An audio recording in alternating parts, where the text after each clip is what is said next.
सियावर रामचंद्र की जय। हरे कृष्णा। प्रिय भक्तगणों, आज पौष माह शुक्ल पक्ष की द्वादशी तिथि है और आज अयोध्या में श्री रामलला के प्राण प्रतिष्ठा का दिन है। प्रिय भक्तजनों, रामलला के जन्मभूमि अयोध्या तथा राम भक्तों की प्रतीक्षा आज समाप्त हुई। अब हम सबके प्रभु दयानिधि प्रभु श्री रामचंद्र जी सभी को दर्शन देने वाले हैं। तो इसी प्रसन्नता के साथ आज हम श्रवण करेंगे श्री राम भगवान की बड़ी ही दुर्लभ, अनसुनी, सभी कष्टों को दूर करने वाली प्रभु श्री राम की चमत्कारी कथाएं।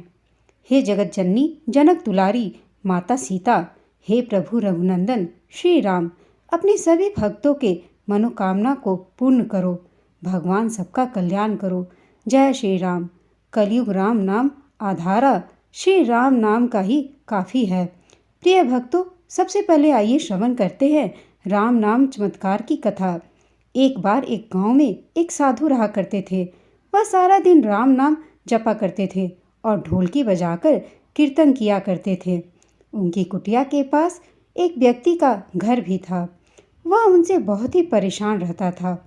एक दिन की बात है, वह व्यक्ति गुस्से में उस साधु की कुटिया में गया और बोला, क्या तुम दिन रात राम राम रटते रहते हो?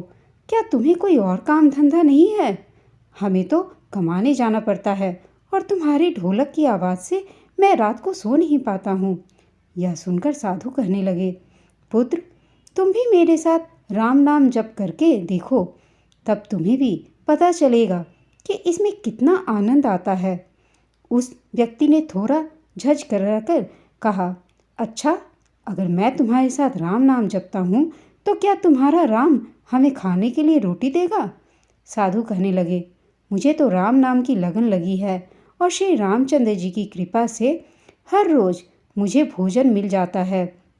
तुम भी राम नाम जप के देख लो। मुझे तो भरोसा है कि भगवान मुझे भी खाने को जरूर देंगे। प्रिय भक्तजनों, वह आदमी उस साधु को चुनौती देता है कि हे साधु महाराज, मैं तुम्हारे साथ आज राम नाम का भजन करता हूँ। अगर तुम्हारे राम जी ने आज मुझे खिला दी तो मैं सारी उम्र राम की भक्ति में लगा रहूँगा। अगर नहीं खिलाई तो तुम ढोलक बजाना बंद कर दोगे।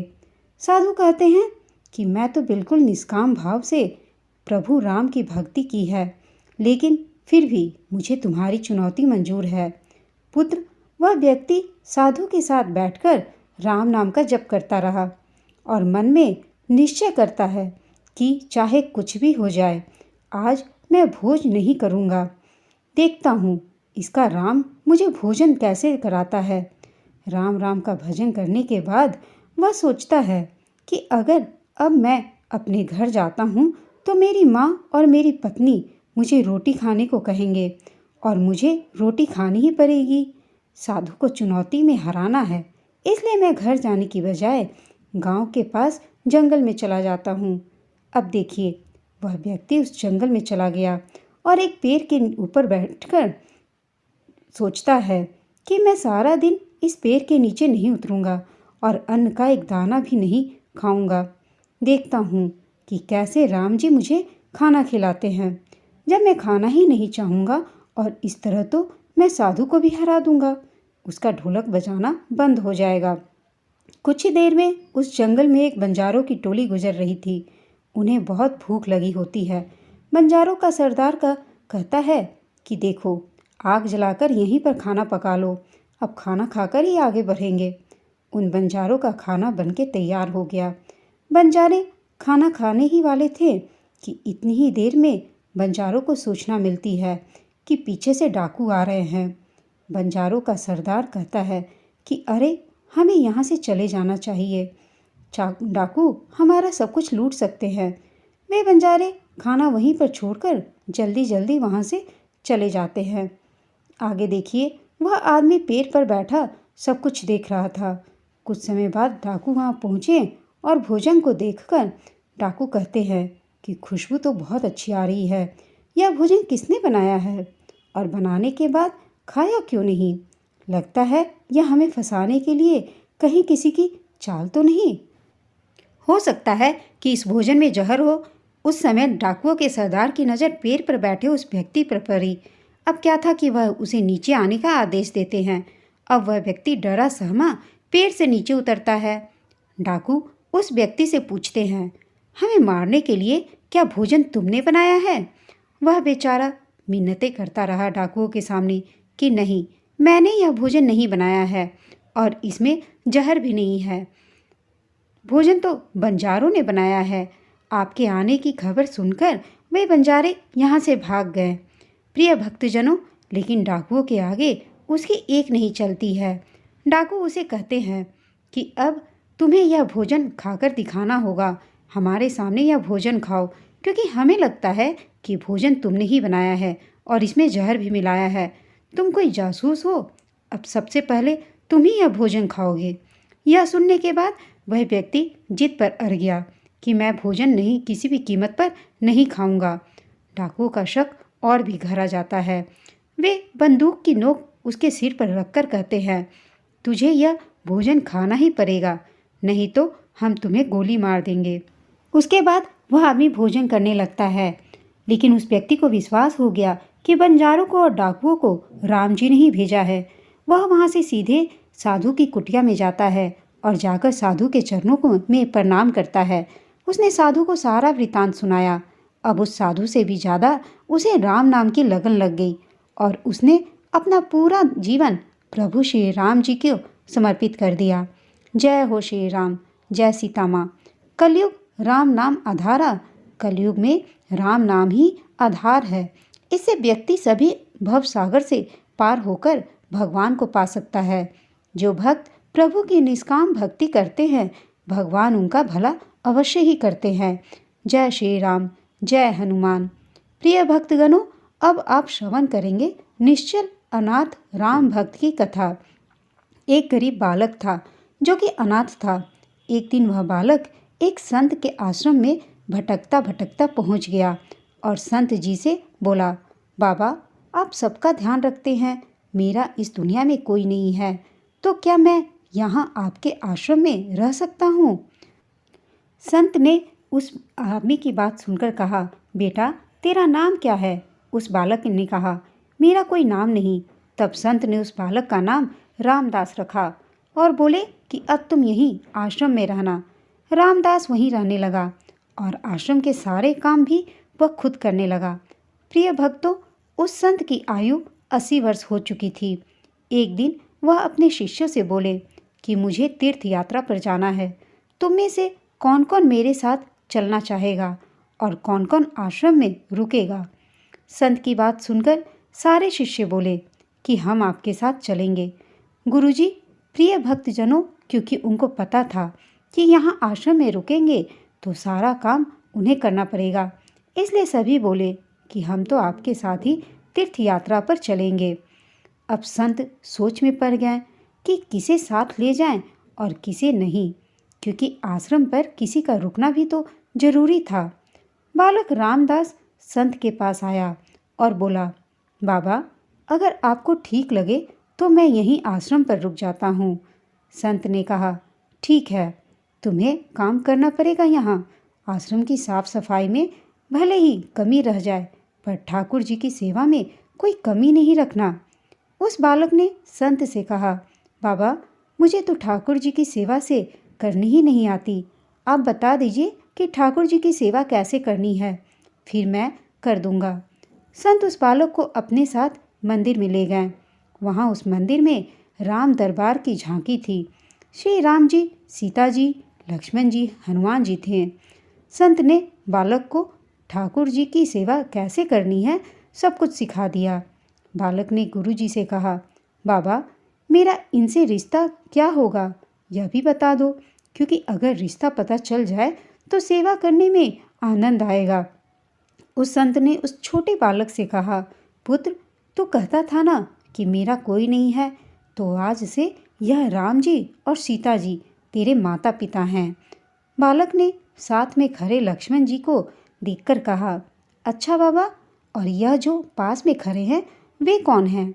संत ने कहा, यह तेरे चाचा जी हैं, और उन्होंने हनुमान जी के लिए कहा कि यह तेरे बड़े भैया हैं।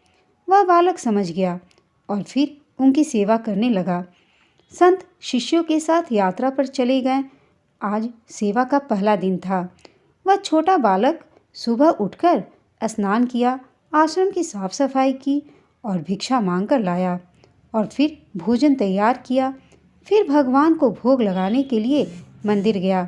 बालक ने श्री राम, सीता, लक्ष्मण और हनुमान जी के आगे एक थाली रख दी और बोला, अब पहले आप खाओ, मैं फिर बाद में खाऊंगा।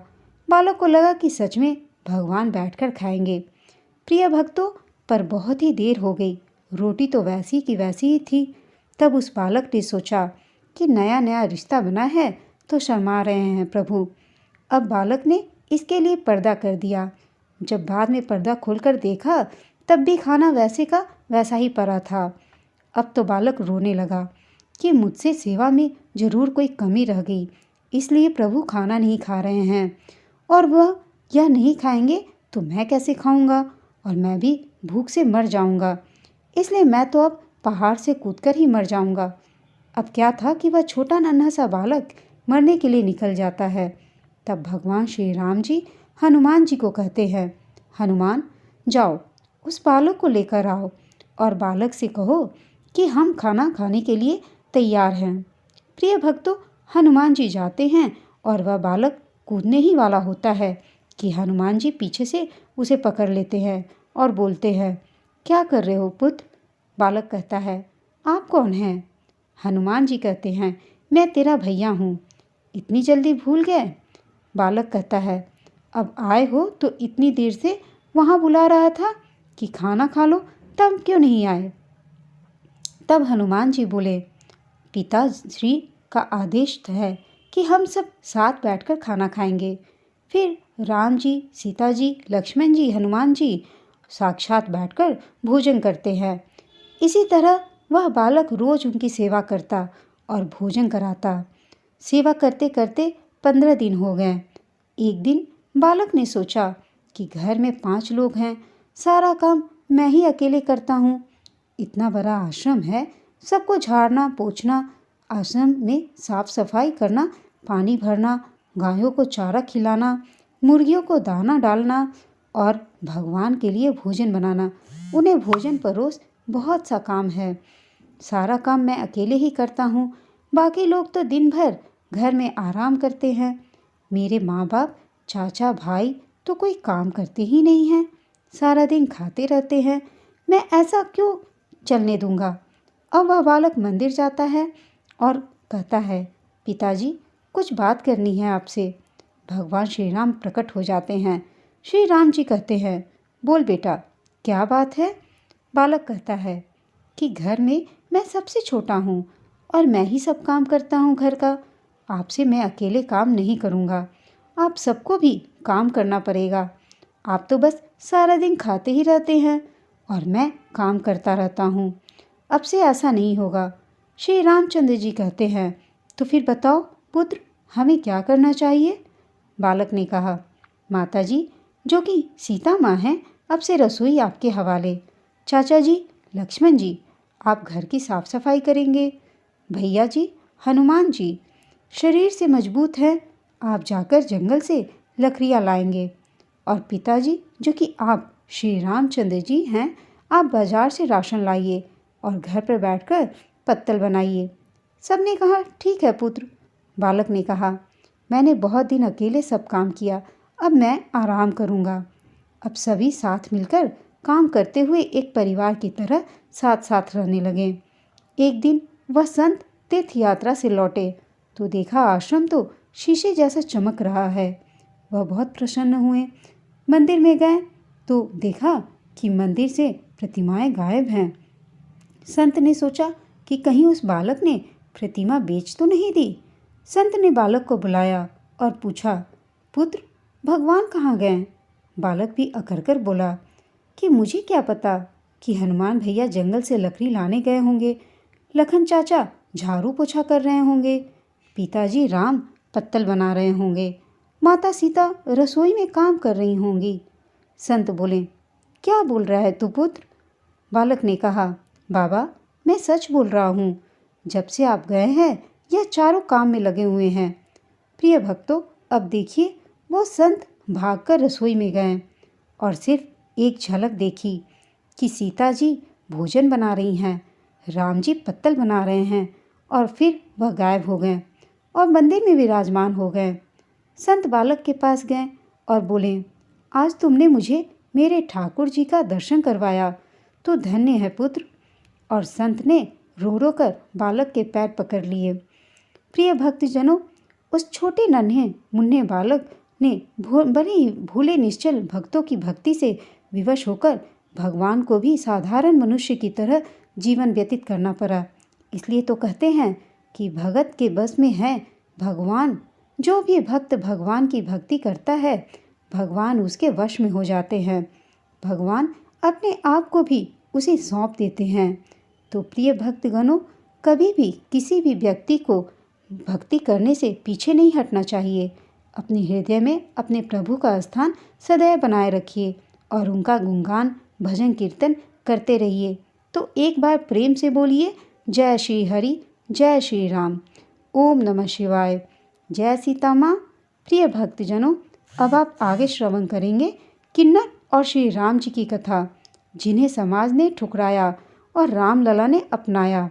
यह कथा उस वक्त की है जब भगवान राम माता सीता और भाई लक्ष्मण के साथ वनवास के लिए जा रहे थे। उस वक्त अयोध्यावासी भगवान श्री राम के पीछे वनवास के रास्ते में आने लगे थे। सभी लोग भगवान राम से बहुत ही प्रेम करते थे। जब श्री राम ने देखा कि लोग उनके पीछे आ रहे हैं तो उन्होंने सभी को वापस लौट जाने का कहा। उस वक्त अयोध्यावासी श्री राम के बिना अयोध्या में नहीं रहना चाहते थे। भगवान राम ने सभी नारी और पुरुषों को वापस लौट जाने के लिए कसम दी। इस सौगंध के बाद सभी अयोध्यावासी वापस लौट गए और इसके बाद नगरवासी प्रभु राम की याद में दिन रात काटने लगे। श्री राम के कहने पर उस वक्त सभी अयोध्यावासी लौट गए, लेकिन उस वक्त अयोध्यावासियों के साथ 4 किन्नर भी थे जो अयोध्या वापस नहीं लौटे थे। भगवान श्री राम तो वनवास के लिए चले गए, लेकिन यह चारों किन्नर अयोध्या के उस सीमा पर ही भगवान श्री राम के वापस आने की प्रतीक्षा करने लगे। तब जब श्री रामचंद्र जी वनवास के बाद वापस लौटे तो उन्होंने उसी स्थान पर किन्नरों को उनका इंतजार करते देखा। तब भगवान श्री राम ने उन किन्नरों से पूछा कि आप लोग राज्य की सीमा पर क्यों हैं? तब उन किन्नरों ने बताया कि हे प्रभु, आपने स्त्री और पुरुष को जाने को कहा था, जबकि हम किन्नर हैं। हम किन्नर ना तो स्त्री की श्रेणी में आते हैं, ना ही पुरुषों की श्रेणी में, तो हम दोनों का समागम रूप है। आपने हमें आदेश नहीं दिया तो हम यहाँ से नहीं गए। इसी वजह से उन चारों किन्नरों ने भगवान राम के इंतजार में 14 साल उनका अयोध्या की सीमा पर इंतजार करते हुए बिता दिया। इसी भक्ति और प्रेम को देखकर प्रभु श्री रामचंद्र जी ने उन किन्नरों से बहुत ही प्रसन्न हुए। उन्हें आशीर्वाद दिया कि जिसका असर आज भी दिखता है, उनका दिया हुआ हर आशीर्वाद पूरा होगा। उन्हें वरदान मिला कि उनका आशीर्वाद कभी भी खाली नहीं जाएगा। यही वजह है कि कभी भी किन्नरों के आशीर्वाद का आज भी इतना महत्व है। किन्नरों के आशीर्वाद को किसी भी चमत्कार से कम नहीं माना जाता है। प्रभु श्री रामचंद्र जी की महिमा ही बड़ी निराली है। अनेक अनेक ऐसी कथाएं हैं जिन्हें सुनकर मन अत्यंत ही पवित्र और भक्तिमय हो जाता है। मन आनंद से भाव विभोर हो जाता है। जय श्री राम, जय सियापति भगवान रामचंद्र की जय। भगवान की कथा सुनने के लिए आप सबका धन्यवाद। अगर यह वीडियो पसंद आया हो तो इसे लाइक, शेयर और चैनल को सब्सक्राइब अवश्य कीजिएगा।